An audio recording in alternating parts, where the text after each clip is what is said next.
আসসালামু আলাইকুম রহমতুল্লাহি অবরকাতুহু। সম্মানিত দর্শক, বাংলাদেশের যে দিল্লি কেন্দ্রিক রাজনীতি, এটি এখন তুঙ্গে।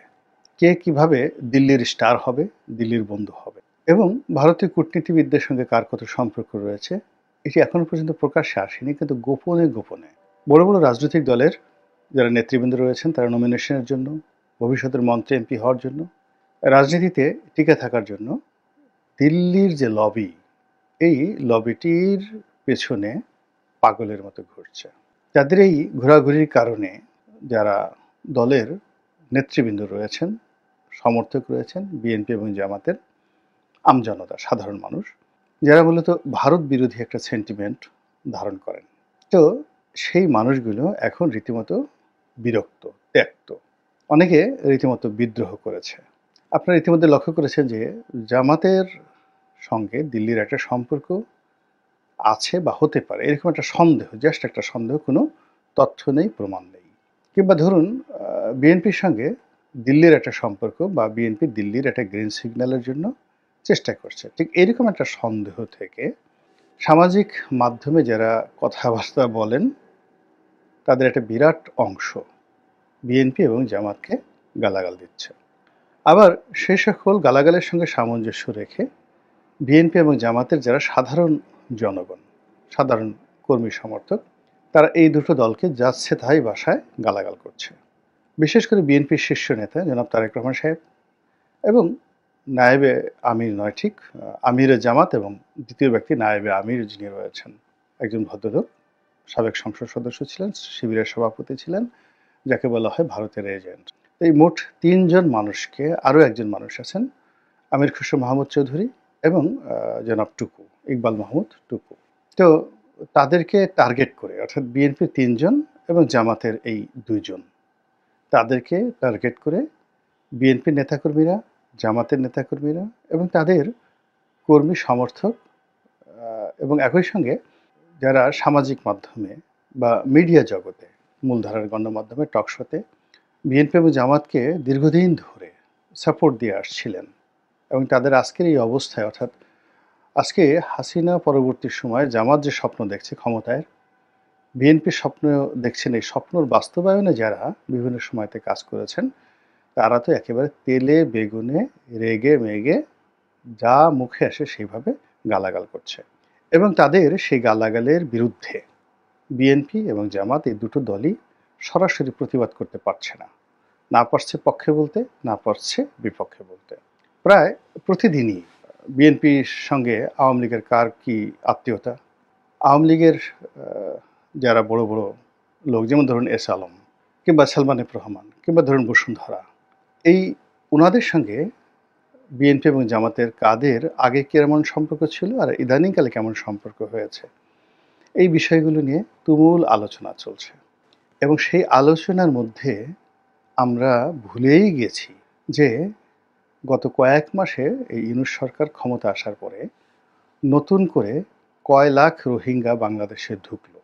আমেরিকা কি চাচ্ছে, ভারত আসলে এখানে পার্বত্য অঞ্চলে কি খেলাধুলা করছে, কিংবা এখানে ভারত কিভাবে আওয়ামী লীগকে পেট্রন করার চেষ্টা করছে, এই জিনিসগুলো নিয়ে আমরা আলোচনা করতে ভুলে যাচ্ছি।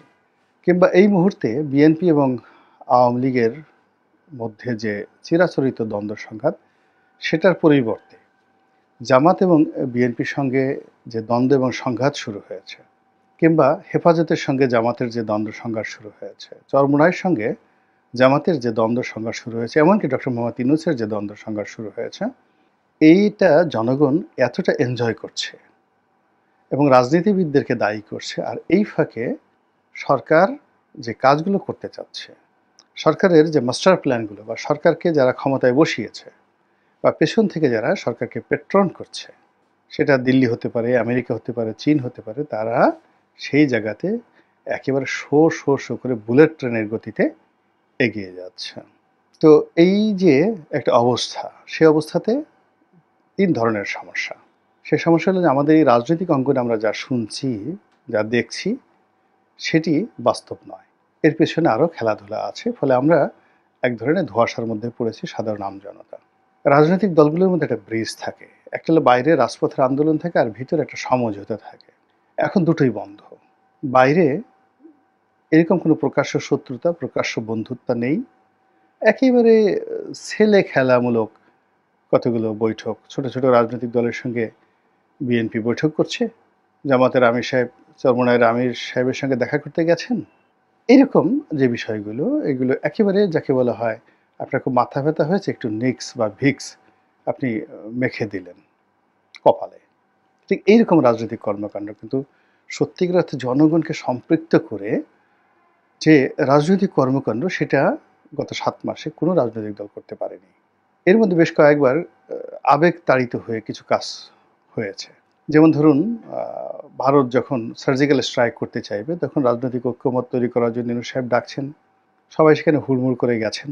আবার এই যে March for Gaza, March for Palestine, এটাকে কেন্দ্র করে এখন একটা সমাবেশ, একের পর এক সমাবেশ হচ্ছে। এটা আবেগ তাড়িত, আবেগ কেন্দ্রিক, কিন্তু এর সঙ্গে কোনো রাজনীতি জড়িত নেই। এটার দ্বারা কোনো রাজনৈতিক দল সুফল তো পাবেই না, বরং রাজনৈতিক দলগুলোর একটা বিপদ শুরু হয়ে যাবে যে এই যে মার্চ ফর প্যালেস্টাইন, তারা একটা সাধারণ অনুষ্ঠানে যদি ১০ লাখ লোক তারা আনতে পারে, তাহলে বিএনপি বা জামাত তাদের রাজনৈতিক কর্মকাণ্ডে যদি ৫০,০০০ লোক জড়ো করতে না পারে, সঙ্গত কারণে বলবে না, তোমাদের দ্বারা হবে না।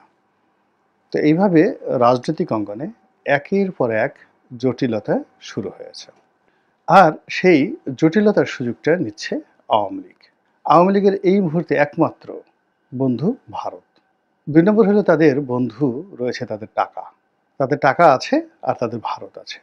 ফলে এই যে একটা ক্রিটিক্যাল মোমেন্ট চলছে বাংলাদেশের রাজনীতিতে, এই সময়টিতে পুরো পরিস্থিতিকে জটিল থেকে জটিলতর করার জন্য এবং এখানে একটা গেম খেলার জন্য আওয়ামী লীগ ভারতকে ব্যবহার করবে এবং তাদের অর্থকে ব্যবহার করবে।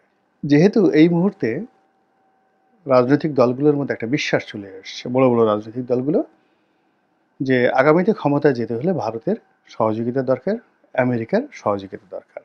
তো আমেরিকার সহযোগিতার জন্য, ভারতের সহযোগিতার জন্য রাষ্ট্রীয় পর্যায়ে যে কথাবার্তাগুলো হচ্ছে, মন্ত্রী, এমপি, সেনাপ্রধান, তারপরে মিলিটারি ব্যুরোক্রেসি, সিভিল ব্যুরোক্রেসি, এটার পরিপূর্ণ সুফলতা পাচ্ছে বা সফলতা পাচ্ছে বর্তমান ডক্টর মোহাম্মদ ইউনূসের সরকার। এখানে রাজনৈতিক দলগুলোর কোনো রকম যোগাযোগ নেই এবং এখানে তারা এসে সরাসরি ইউনূস সাহেবের সাথে যোগাযোগ করছে এবং ইউনূস সাহেবের কাছে বলছে যে ঠিক আছে, আপনাকে করিডোর দিতে হবে, আপনাকে এটা করতে হবে, এটা করা যাবে না, ইত্যাদি ইত্যাদি। এবং সেখানে রাষ্ট্রে সরকার টু সরকার যে বেনিফিট, এটা রাজনৈতিক দলগুলো পাচ্ছেন, এর পুরোটাই ডক্টর মোহাম্মদ ইউনূস। আর ডক্টর মোহাম্মদ ইউনূস যেটা পাচ্ছেন, এটা অটোমেটিক এনসিপির, এবং তারা এই সুযোগগুলো গ্রহণ করে মূলত একটা কুল পরিবেশ রাখতে চাচ্ছেন এবং নির্বাচনটাকে পিছাতে চাচ্ছেন এবং তাদের ক্ষমতাকে দীর্ঘায়িত করতে চাচ্ছেন এবং অন্যান্য যে সকল আমলাতান্ত্রিক জটিলতা আছে তাদেরকে ভয় দেখাতে চাচ্ছেন এবং সেখানে তারা 100% সফল হয়ে গেছে। তারা পাকিস্তানের সাথে সফল হয়েছে, চীনের সঙ্গে সফল হয়েছে, ভারতের সঙ্গে তারা এখন পর্যন্ত অসফল বলা যাবে না, খুব বেশি কিছু পায়নি। ভারত অনেক কিছু থ্রেট দিচ্ছে মূলত একটা বার্গেনিং করার জন্য, কিন্তু আশাহত হওয়ার মতো এখনও ভারতের সাথে তেমন কিছু ঘটেনি। আর আমেরিকার সঙ্গে তো রীতিমতো একেবারে ক্লোজ টাইডের রিলেশনশিপ এই মুহূর্তে সবচেয়ে বেশি, মানে এই যে বিএনপির চাইতে, জামাতের চাইতে, আওয়ামী লীগের চাইতে সবচেয়ে বেশি সম্পর্ক ডক্টর মোহাম্মদ ইউনূস এবং তার সরকারের। কাজেই দেখুন, এখানে একটা আলাদা বলয় তৈরি হয়ে গেছে, ইউনূস ভার্সেস এই বাংলাদেশের যত রাজনীতি দলগুলো রয়েছে তারা। আরেকটা বলয় তৈরি হয়ে গেছে ডক্টর মোহাম্মদ ইউনূস ভার্সেস আওয়ামী লীগ এবং আওয়ামী লীগ ভার্সেস বাংলাদেশের অন্যান্য রাজনৈতিক দল। এখন আওয়ামী লীগ সরাসরি ডক্টর মোহাম্মদ ইউনূসের সঙ্গে এই মুহূর্তে কোনো কন্ট্রাডিকশনে, ফাইটিংয়ে যাবে না। তারা বিএনপির সঙ্গেও যাবে না, জামাতের সঙ্গেও যাবে না, বরং জামাত এবং বিএনপির পক্ষ থেকে যদি কোনো বন্ধুত্বের আশ্বাস পাওয়া যায়, তারা সেটাকে ব্যবহার করবে।